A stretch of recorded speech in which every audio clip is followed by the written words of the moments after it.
రాష్ట్ర ముఖ్యమంత్రి నారా చంద్రబాబు నాయుడుపై గత ప్రభుత్వం హయాంలో నమోదైన కేసులన్నీ రాజకీయ కక్ష సాధింపు చర్యలేనని పిఠాపురం మాజీ ఎమ్మెల్యే టీడీపీ రాష్ట్ర ఉపాధ్యక్షులు ఎస్వీఎస్ఎన్ వర్మ విమర్శించారు. చంద్రబాబు నాయుడిని అప్రతిష్ట పాలు చేయాలనే ఉద్దేశ్యంతోనే కేసులు నమోదు చేశారని ఆయన పేర్కొన్నారు.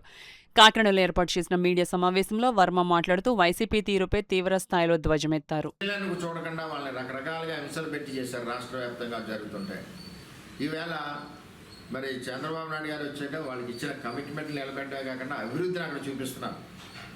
బోర్డు యూనివర్సిటీలు వచ్చినాయి, హాస్పిటల్స్ వచ్చినాయి, సెంట్రల్ గవర్నమెంట్ సెక్రటరియట్ వస్తుంది సుమారు దగ్గర 2,500 కోట్ల రూపాయలతో. ఇన్ని రకాలుగా అభివృద్ధి చెందుతున్నాయి. రిజర్వ్ బ్యాంకు మెయిన్ ఆఫీస్ వస్తుంది, హోటల్స్ వస్తున్నాయి, ప్రజా సంక్షేమానికి సంబంధించిన అన్ని రకాల సదుపాయాలు అక్కడ జరుగుతున్నాయి. అటువంటి రాజధాని త్వరలోనే ఈరోజు చట్టబద్ధ అవడం వల్ల మనందరం కూడా అమరావతి రాజధాని గర్వంగా చెప్పుకునే విధంగా పిల్లలు ప్రశ్నిస్తే రాజధాని ఏంటో తెలియని పరిస్థితి చంద్రబాబు నాయుడు గారు ముందుకు తీసుకెళ్తున్నారు. అంచేత చంద్రబాబు నాయుడు గారు కడిగిన ముత్యం. నువ్వు ఎన్నన్నా కేసులు ఉన్నాయి, అన్ని కేసుల్లోనే చంద్రబాబు నాయుడు నీతివంతుడు, ఎక్కడ కూడా క్రమశిక్షణ లేదు. ఆయన చేసిన సిఆర్డిఏ చట్టం ఏదైతే ఉందో ఆ చట్టం ఉపయోగకరమైన చట్టం. ఆ చట్టంలో ఎక్కడా అవినీతి లేదు, జీవోల్లో అవినీతి లేదు.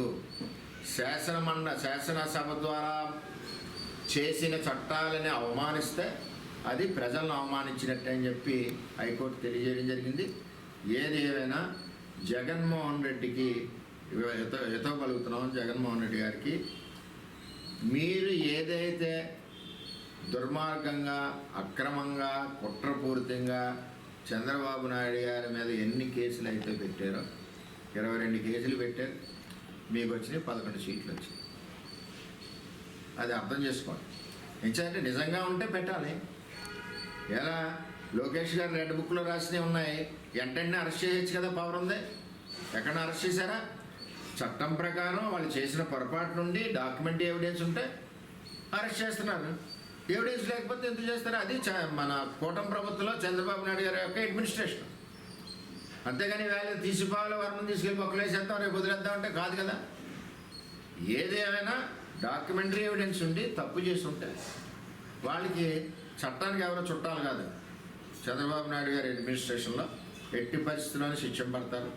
ఈవేళ జగన్మోహన్ రెడ్డి పెట్టినవన్నీ కూడా అక్రమ కేసులు కాబట్టి చంద్రబాబు నాయుడు గారు ఈవేళ కడిగిన ముత్యంలాగా ఇవాళ హైకోర్టుకు చివాట్లాడికి పెట్టి ఇందులో ఏ విధమైన అవినీతి మార్గంలో లేవు చంద్రబాబు నాయుడు గారికి అని చెప్పి తెలియజేయడం గర్వకారణం, ఆనందకరం.